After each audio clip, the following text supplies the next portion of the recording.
On this episode of Rogue Creators, we are talking about what, Jacob? Oh, we're talking about which recording platform you should use for your remote recordings, Zencastr or Riverside. Boom, it's about to go down. Let's do this.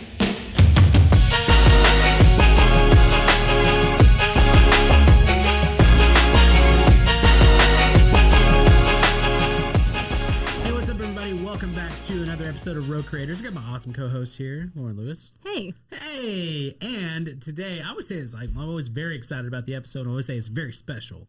Yes, you do. But this is a completely different episode than what we've ever done. Sure. It is because we have our audio engineer, Jacob, on the show. I am so excited for this groundbreaking episode. Breaking wordsmith audio engineer Jacob over there. We're going to be diving into Zencastr versus Riverside, and those, who will win? Oh, who will win? Dun, dun, dun, dun, dun. But no, we're actually going to be talking. We've decided to start doing a lot more tech style episodes because we get a lot of questions about this from our clients, potential clients, our console calls that we do. And so we're like, you know what? We need a place to be able to direct them to actually give them some great information about specifically recording platforms. And so why basically you should not be using Zoom to record your interviews. If you're doing a podcast, please stop using Zoom. Please stop doing that right now. Just stop. Okay, so either of these is a better option than Zoom, but we're going to talk about why we like Zencastr over Riverside in this episode. So I'm really excited about that. Are you excited, Lauren? Lauren is. I am so excited. I like to record my episodes through Skype. That's actually what I was going to recommend. I mean, 2015, Brian would say that's the best option. That is, for you right now. But I'm glad it's not 2015 anymore, and we have a lot better platforms to be able to use. And so we're going to dive into that. But before we do, we like to start off with something fun. That's right, Jacob, isn't it? Oh, yeah. It is so fun. Do I get to ask it? Yeah. Lauren, what are you obsessed with this week? Oh, my goodness. He forgot the line every week we like to start our episodes off with. Something now try it again. Fun. Oh. I'm sorry. Yeah. Hey, every week we like to start our episodes with something fun. What is that, Jacob? We like to start our episodes off with what are you obsessed with this week? Did I do it right? You did. You did great. Yeah. Wow. So well delivered. All right. So Lauren, what are you obsessed with?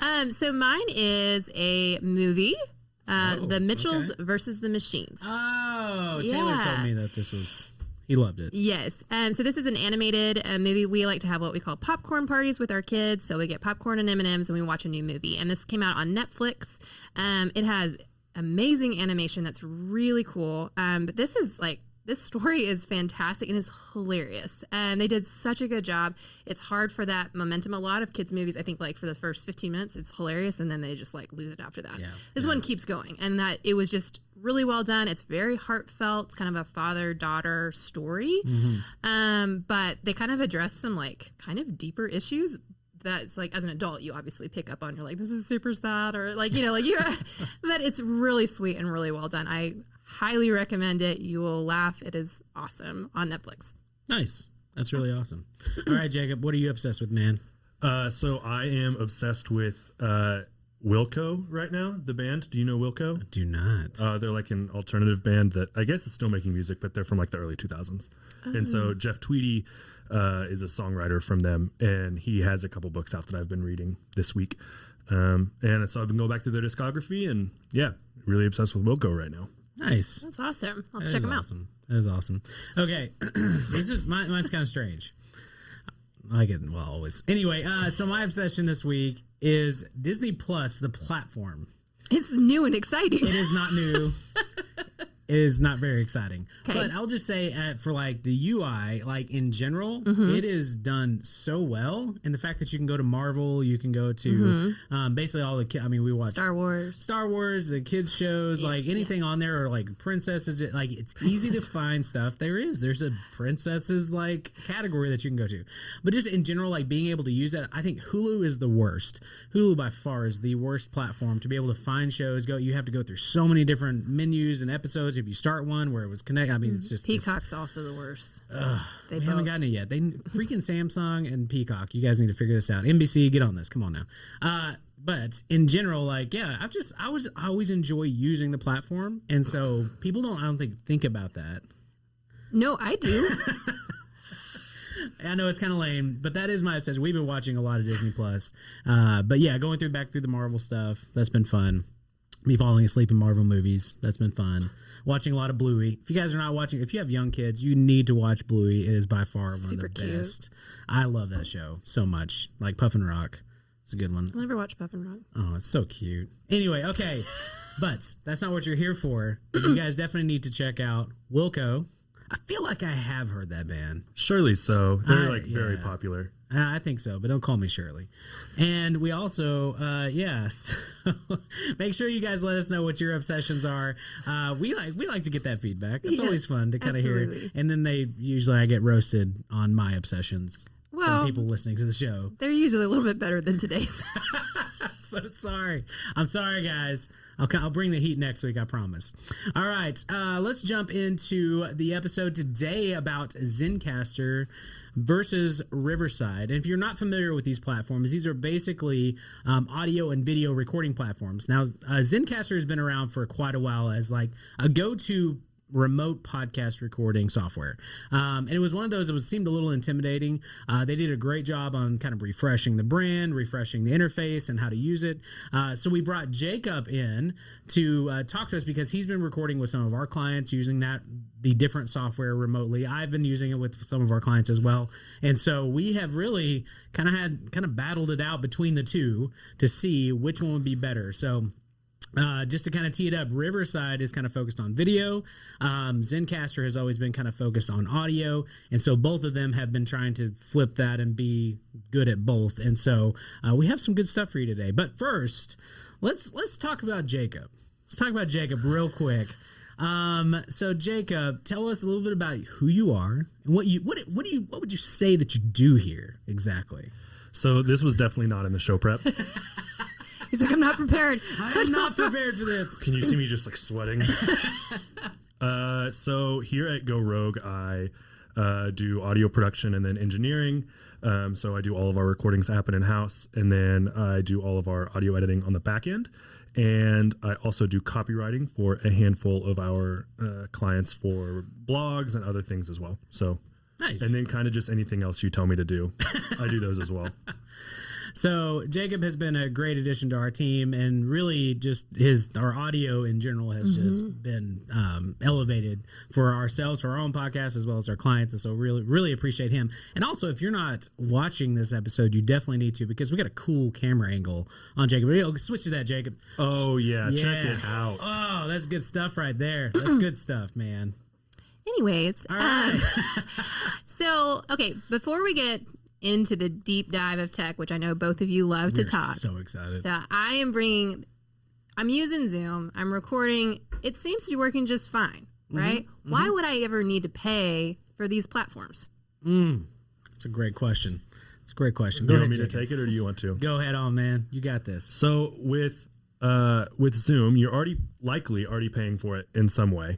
But the problem with it is like, if you and I are recording right now, I am recording it on my side, and you're not recording it on yours. And so everything I'm getting is just the streamed version of what you got. So it's going to be lower quality, a lot of times just like 480. Brian can speak to the video more, but for the audio, it's going to be much more compressed. And then if you do start to lose service, or your Wi-Fi gets low or whatever, I don't know the technical term for that, but yeah, as you start to cut out, we're going to lose that part of the recording. Like, that just doesn't come through on my end. Whereas with Riverside or Zencastr, you're recording locally. So you would be recording on your computer. I would be recording on mine. It would be doing it automatically through your internet browser. And then in the end, once we're done, I can just go through and pull those down. And I have a local video that isn't compressed. It's higher quality, both audio and video. Boom. And we're done. All right. Thank you guys for joining us today. It was a great episode. No, really, though, that is a great overview of why, especially if you are focused on higher quality video, higher quality audio, Zoom is fine if you're just getting started. And I always tell people this: if you're familiar with Zoom, you do your meetings in this every single day, just hit that record button. But also record separate audio tracks in Zoom, or record separate tracks in general. You can do that in your settings. If you're just getting started, we don't want to overwhelm anybody anybody who's jumping into this, this is just the next level of being able to make sure that you have high quality audio and video. And so with Zencastr and with Riverside, both of those, like Jacob said, they record locally, and that is a huge benefit for making sure that those tracks, because we've experienced it time and time again where internet drops out or we have some buffering or whatever else, and now all that digital noise that comes through, like what you would typically get in a Zoom call, you do not get that when it comes to Riverside or Zencastr. Both of them do a pretty good job of that. Awesome. Well, so I'm not the tech person in our company, so this is always me just learning and kind of nodding along while they kind of geek out. But why is quality important if you're getting the video footage you could from Zoom? So with Zoom, it only allows most people don't know this either, and I see this in our Facebook groups a lot of times. People will say, I want to stream, 1080 or 4K on Facebook. The platform itself doesn't necessarily allow you to stream at that quality. YouTube, you can stream at 1080. Facebook only allows you to stream at 720. And so you got to think about that when it comes to recording softwares as well. Sometimes they just don't allow you to record at that level of quality video. So StreamYard is a phenomenal product that we use for streaming, but they only allow 720 as well. And so even if you're recording, you have to bump up to higher level plans in order to record higher quality video. So with both of these, they can record 1080, and I believe only Riverside is 4K. But if you're doing Zoom, it only allows you a certain level of recording quality. Even if you have a high-end Red Cinema camera, you're only allowed to record a certain level of actual quality out of that video. And so it's really important to pay attention to that kind of stuff, because people just think it's camera. Like, well, I have a DSLR, so I'm going to get better quality. Not necessarily. So you got to definitely pay attention to that. With Zoom, it's the same thing. They're compressing. I mean, they're trying to get as much into just that meeting as they can. It's not designed to be an actual audio video recording platform. It's for meetings. So I like it. Yeah, that's good, Lauren. Thanks. All right, so let's play this out. Okay. I've decided Zoom is not working for me. I've lost some recordings. I don't have great quality. I want to really up my content game. So I'm looking at these two platforms, Riverside or Zencastr. So let's start with Riverside. What's great about it? Go ahead on, Jacob. So with Riverside, one of the benefits, I know Brian will speak to this in a second, or maybe he just said it, but like it does record video at 4K, which I saw that this morning. I didn't realize we could even do it to that level, and I was pretty shocked. What was your question? Okay. Yeah, no, that's great. What do you love about Riverside? Yes. So it's just really easy to use. Like one of the things we talked about is like when you first get started with Zoom, it's great, but you kind of want to jump to the next level. The nice thing is you're not jumping to some level that's really complicated. It's within your browser. You're not asking anyone to record anything on their end. It's really like your guest doesn't have to do anything at all other than log into something that would be almost identical to Zoom for them. And on your end, it's not a whole lot different either. You're mostly just having to hit record and then download the files at the end. And to have that amount of quality at such a like user friendly experience, I don't know. I just love that. So one of the things that you really have to pay attention to, especially in Zoom, is when you're recording, it is what you see. So if you are in speaker view, to where basically I start speaking, the camera turns on to me, that's what you're recording. If you're recording gallery view, and where everybody is showing up on the screen, that's what you're getting in the recording. And so one of the beautiful things about Zencastr and Riverside are recording separate tracks. And so basically I can combine those side by side if I wanted to, or if I just wanted to have just me and then cut to my guest, I can do that in post-processing. And so that's one thing that a lot of people don't think about. They're just like, oh, I'm going to record. But we push video content because that is the best way to promote a podcast, best way to promote a live event, a webinar, whatever it is. So you got to make sure that you are recording as much content as you can in that moment, because you might not get that again, especially if you have a big guest. You are not going to be able to go back and be like, well, I didn't really like having everybody on screen at the same time. And then if you crop in, it's going to be lower quality for that video content.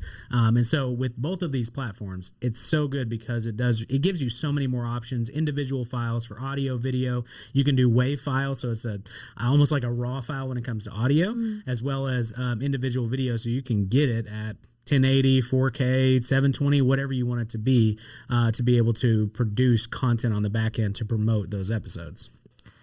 All right, so it sounds like Riverside's the winner. It has no flaws, right?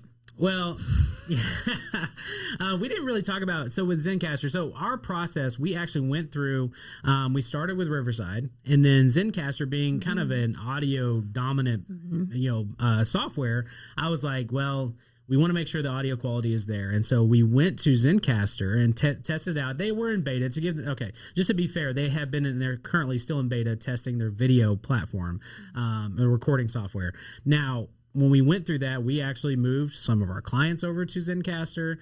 We went all in, and we had some issues. So I'll kick that over to Jacob, because Jacob obviously is the audio guy, and he was one that was dealing with trying to get files, trying to make sure everything quality-wise. And so what actually did you like about Zencastr, Jacob, that made us kind of move in that general direction at the beginning? Yeah, so initially with Riverside, sorry to take it straight from Zencastr back to Riverside, but that's the way I was trying to go. Oh, I'm sorry. I'm so sorry. with Riverside initially, the reason I was so excited to switch over to Zencastr is at first I didn't think that their platform was quite as user friendly, especially I think if you or I were going in and producing every recording, it would have been no big deal, but sending our clients over to it, I want to make sure that it's as easy as possible for them to work, something they don't have to be like an audio professional or video professional to have to do. And I just found it to be kind of difficult to monitor your audio levels to make sure that everyone was at the same level. I didn't find those to be super responsive. And there were just some things like that I didn't think were super intuitive. Since we've gone over to Zencastr and also kind of explored Riverside again, I think they've fixed a lot of that. So now a big proponent of Riverside, I guess. With Zencastr, the biggest problems, the biggest fault I would even give them is that it's kind of on us. We use them during beta. Yeah. And so we ended up losing a couple spots of recording that were just kind of lost into the ether. I'm not exactly sure what happened with them. And Zencastr didn't seem to be they didn't know what happened to them either. But their customer service was super great and worked with us and gave us a credit. And I have nothing but great things to say about Zencastr other than we used it while they were still kind of in a beta mode. And a technical difficulty happened that hopefully will not continue to once they go out of beta. But yeah, true. No, I agree. And that's, again, saying in general, you have to be aware, and even with the beta testing, we wanted to go all in on a product, and we put a lot of confidence in Zencastr up front to be able to meet all the needs of ourselves as well as our clients. One thing that we do here locally in our studio is we broadcast. We actually have a TV. So if Jacob, you'll cut to your camera there. So we'll actually see there's a TV kind of right in the bottom right hand corner on our table. I was gonna say, I don't think they could see it. You just point to it.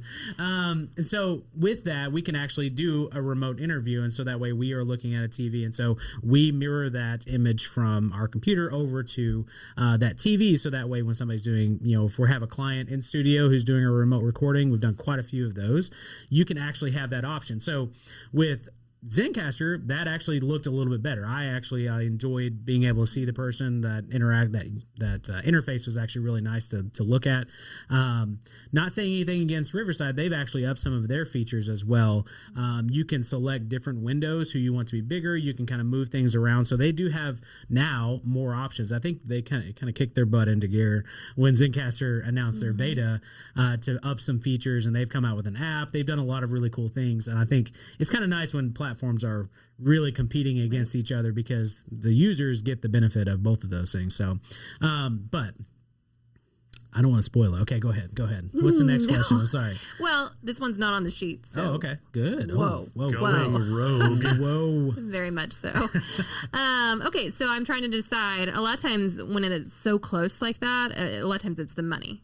So what is the price range on these two different platforms? Do we know? Oh, dang. Well, it started off, I will say Riverside was really expensive at the beginning. And so that was hard because I say really expensive. It was $40 for 10, I think it was 15 hours of recording, which, again, if we're doing this for our clients or whatever else, 10 hours is plenty. I mean, if you're recording 4 podcasts a month, roughly 4 hours, and Yeah, they had a you're good. 5-hour plan. That is enough to kind of give you some buffer room, and it's recording time. It's not just meeting time. So you could be in there chatting with your guests, but when you hit record, that actually pulls down your hours. So now though, they have, since it was kind of nice though, that when Zencastr announced their beta, the prices dropped because they came in around $25, and you can do a yearly plan, you can do a monthly plan, but they're both right around that $20 to $25 for an appropriate amount of recording time, which again is nothing. If you have a big time guest, you want the best quality, like, man, $20, $25 a month is well worth it to make sure that you are getting the highest quality files that you can. Well, and it really makes like that quality is just such a huge difference. I don't think I could really even talk about it enough. Cause like, even if your call drops in the middle of it, or like if you're like, maybe on your end, you're seeing them lag on the video and the audio, but everything's recording on their end. So you're not losing any of that. Like, it's still great recording. And like, obviously you might have to like catch up a little bit if you weren't able to clearly hear what they said, but the recording is going to be totally fine. It's easy to edit and post there. And you just like not having to worry about any of that stuff. Even if like their computer like completely lost Wi-Fi, everything's already been uploaded. And so they can log right back in, start a new recording, and everything's going to be right there. Like, there shouldn't ever be any lost recordings with either of those platforms once Zencastr gets like fully together. Yeah, absolutely. So I will say this from a user experience, Riverside, you can monitor levels. So I will say a big piece of us being an agency, a podcast agency, is I can log in as a producer into Riverside, and I can control levels, which is pretty big. It's a big deal. And also knowing that my stuff will never be recorded. So even if I hop on screen accidentally, if my mic is unmuted, my transmission, I'm never being recorded. And so that's really nice to know. There's kind of that safety net there that I don't have to worry about it. And so I think with Riverside, that's a big benefit. But even with Zencastr, some of the WAV files and the waveform at the bottom, like, there's a lot of options. It tells you, hey, good to record, you're ready to go. There's a lot more, like, I don't know. This is one of my own pet peeves. It's like, I want to know that I'm recording, right? I want to know for a fact that when I hit record, it's recording, and I want to be able to see that. Riverside does not do a good job of like big flashing red thing, like saying you're recording. Zencastr does a better job of that. You know that you're recording. And I think that we've run into that with clients as well, where it's like, I thought I was recording, but I wasn't. Those are just those little things that you have to pay attention to. And if the platform can make it so much more easily to be able to see that, that is a big benefit. And so I would just say, I mean, Riverside is kind of, I'm a video guy. Riverside is definitely focused more on video. They're coming up with the audio. And so we've moved back to Riverside now. And so that is one of those that we're all in on it. Get some great options. I mean, but it's, I don't know. Jacob, from an audio perspective, I mean, have you noticed any difference? Between the two platforms, not a ton. I like the upgrades Riverside has made since we've gone back to them. I think that their meters are way easier to read than they were previously. I like them more than what Zencastr had to offer as well. Riverside being more video driven. I don't think that there's like an audio quality issue with Riverside. I think that everything we get from them has been wonderful. I'm stoked that we've gone back to them, not because Zencastr is not any good or anything like that, just for the assurity of like it's not in beta. You know? Yeah, absolutely. Yeah, and so random fun fact though. Fun fact. Are you ready? Are you ready for this fun fact? Riverside actually has an audience feature, so you can invite an audience to sit in while you're recording with somebody. They won't be recorded. They won't have a chat option. Like, there's not a whole lot of options other than they can just jump into a meeting and watch your recording, which is actually kind of cool. I think they geared it towards maybe radio station style of recording, but that's just kind of a random one that I was like, I guess we could use that feature. We could be like, hey, we're recording with this big name guest, and if you just want to sit in, you can. And so that's actually a pretty cool thing. Yeah, I'd like to see them kind of lean into that a little bit more, because I know I believe that's what they're referring to as streaming, because they promote that they can stream. But I'd love to see them like try to compete with StreamYard or something like that by letting you push that feed then into Facebook, then into YouTube or Instagram Live one day whenever we are able to do that. Yeah, so you can actually stream, but the streaming options are very limited. Okay. And so that is one of those things too with them. I think it is. I agree. StreamYard has them beat when it comes to like like presentations. If you could pull in presentations, if you could move things around while you're recording, man, that would be it for me. I would be like, I'm all in on Riverside. Yeah, because I saw this morning they're allowing like screen sharing, but there with StreamYard, there's so much production stuff you can do with like where you're placing each person, how large they are in comparison to the other screens and everything else. But if they could lean into that, I think that really would be a crazy cool market, because it would eliminate another subscription that we pay for. Yeah, absolutely. Last little thing I have, I don't know, what's our questions, Lauren? Do we have? We're out. Oh, we're out of questions. Good. All right. Last little thing that I have, I'll just say this real quick.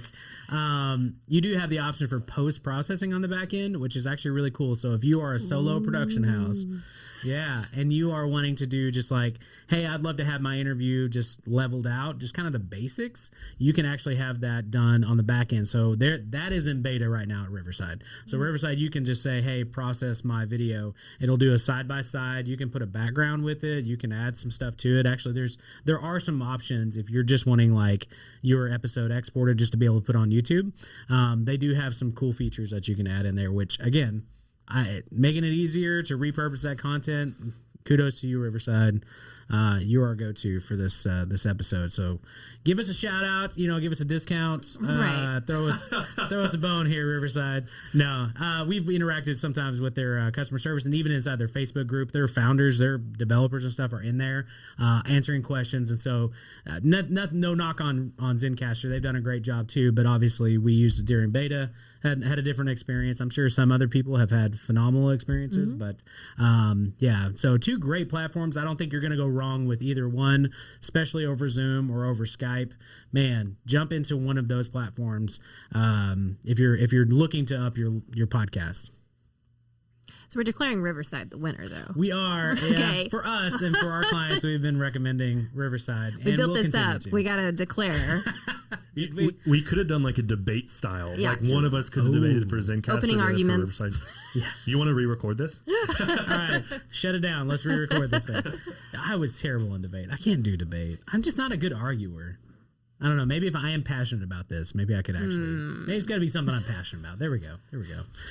Hey, but thank you, Jacob, for coming on the show, man. Your debut episode. Oh yeah, I was just doing my best to not say any bad words. I mean that was my whole focus here. Just don't drop any bombs. I mean, I did plug Disney Plus at the beginning of the episode, so this is a family-friendly show. Set the tone going into it, Jacob. Yeah, Disney. I followed it the best I could. That was good. No, hey, we appreciate you jumping on, and then also, I mean, Jacob's behind the camera every single week, recording, making sure our podcast sounds amazing, doing some video switching. He's becoming a video guy too, so we're pushing him to new levels. There you go, Jacob. Yeah, go new levels every day. New levels every day. All right. Well, hey, everything that we've talked about today will be found on our blog. Where's that at, Lauren? I'm gonna let you close this episode out for us. You can go to gorogue.com/podcast. That wasn't even our website. That's not true at all, Lauren. Go Rogue X. Whoa! I forgot the X. We always refer to it as Go Rogue. We don't always put the X and stuff, which our clients do as well. So goroguex.com/podcast. What's our other or one? your favorite? Yeah. I don't know. Oh, you don't know roguecreators.club? Oh, okay. I'm so sorry, guys. This is why I don't close out the episodes. All right, keep going. We would love for you to tell us which one you chose, Yeah. Zencastr or Riverside. We'd also love if you wanted to subscribe or review our podcast. Tell us what you actually think. Please tell us what you. Well, maybe not actually think. No. We do value those reviews, and we're pushing a little bit more for those too, because those are fantastic ways to get more of our content out there and in front of more people that need it. So, all right, close us out, Lauren. Keep it going. Thanks for joining us. Yeah.